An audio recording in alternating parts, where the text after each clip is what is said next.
नमस्कार। जम्मू कश्मीर में फिर से हिंसा और नफरत की खेती उगाने के लिए कश्मीर के कुछ गद्दार नेताओं ने गुपकार गैंग बनाया, जिसका सीधा मकसद देश के खिलाफ सरेआम गद्दारी करने का था।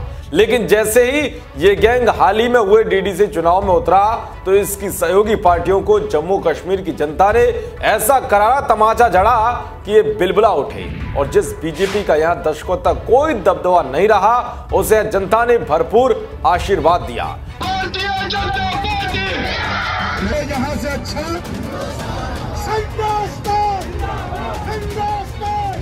ये सब देखकर हताश हुई गुपकार गैंग की पार्टियों में फूट पड़नी शुरू हो गई और इसकी शुरुआत की जम्मू कश्मीर की पूर्व मुख्यमंत्री महबूबा मुफ्ती ने, जो डीडीसी चुनाव के बाद गुपकार गठबंधन की बैठक में शामिल नहीं हुई। यह बैठक चुनावों के परिणाम पर चर्चा करने के लिए बुलाई गई थी, लेकिन मैसेज मिलने के बाद भी वो बैठक में शामिल नहीं हुई। इसका सबसे बड़ा कारण था डीडीसी चुनाव में पीडीपी को हुआ नुकसान। तो वही अब इस फूट के सिलसिले में गुपकार गैंग को एक और बड़ा झटका लगा है।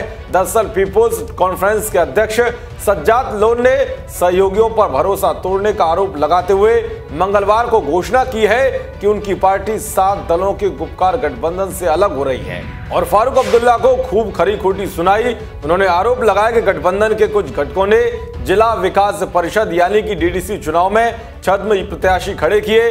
गुपकार गठबंधन के प्रमुख और नेशनल कॉन्फ्रेंस के अध्यक्ष फारूक अब्दुल्ला को कड़े शब्दों में लिखे पत्र में लोन ने कहा है कि जनता जानती है कि राजनीतिक लाभ की लालच में अंधे होकर हमने एक दूसरे के खिलाफ प्रत्याशी उतारे। बाद में उन्होंने इस पत्र को मीडिया में साझा किया। लोन ने पत्र में कहा कि गुपकार गठबंधन के पक्ष और विपक्ष में हुए चुनिंदा मतदान का नतीजा बहुत खराब मत प्रतिशत रहा। ये वो मत प्रतिशत नहीं है जो जम्मू कश्मीर की जनता 5 अगस्त के बाद हकदार थी। जानकारी के मुताबिक गुपकार गठबंधन से बाहर निकलने के लिए सज्जाद लोन पर उनकी पार्टी के भीतर से दबाव था। श्रीनगर में सोमवार को पार्टी के नेताओं की हुई बैठक में ज्यादातर नेता गठबंधन के साथ किसी तरह के चुनावी गठजोड़ को खत्म करने के पक्ष में थे।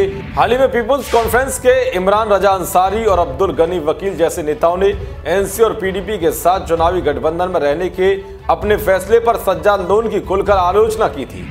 बता दें कि जम्मू कश्मीर में अनुच्छेद 370 को बहाल करने के उद्देश्य से गठित 7 पार्टियों के गुपकार गठबंधन से पीपुल्स कॉन्फ्रेंस अलग होने वाली पहली पार्टी है। इस गठबंधन में पीपुल्स डेमोक्रेटिक पार्टी और नेशनल कॉन्फ्रेंस भी शामिल है। जिला विकास परिषद यानी कि डीडीसी के चुनाव में गुपकार गठबंधन को 112 सीटें मिली हैं, जिनमें से 8 सीटें लोन की पार्टी की हैं। तो वहीं इस चुनाव में पीडीपी की भी हालत खस्ता रही, क्योंकि उसे केवल 27 सीटों पर ही जीत मिली। गुपकार गठबंधन 6 राजनीतिक दलों का एक गठबंधन है, जिसका गठन पिछले साल 15 अक्टूबर को किया गया था। ये गठबंधन नए केंद्र शासित प्रदेश जम्मू कश्मीर की स्वायत्तता और विशेष दर्जे को वापस लाने के मकसद से किया गया था। लेकिन अब इसमें एक बड़ी फूट पड़नी शुरू हो गई है, जो इस बात की ओर इशारा कर रही है कि आने वाले दिनों में इस गठबंधन का खेल खत्म हो जाएगा। देश और दुनिया के तमाम खबरों को पाने के लिए देखते रहिए वीके न्यूज़। नमस्कार।